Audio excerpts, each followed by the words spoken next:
انتبه، في طريقك صيدلي.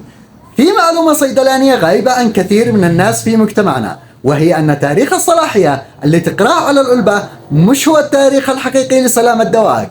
الحقيقة أن الدواء له عمر سري يبدأ من لحظة فتحه. أقول لك كيف.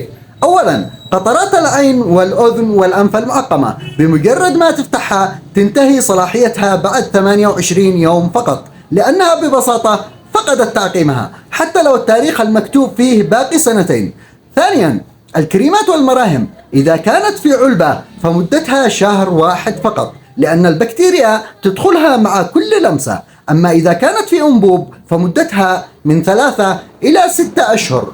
وأيضا الأنسولين لو طلع من الثلاجة وانفتح فأمامك 28 يوم فقط للاستخدام. فنصيحتي لك اليوم، أول ما تفتح دواء خذ قلم واكتب تاريخ الفتح على العلبة عشان تضمن فعالية دوائك وسلامتك. وبصفتي صيدلي أحب أقول لك إن التاريخ اللي على الدواء مش كل شيء. سلامتك تبدأ من وعيك بالتفاصيل الصغيرة هذه.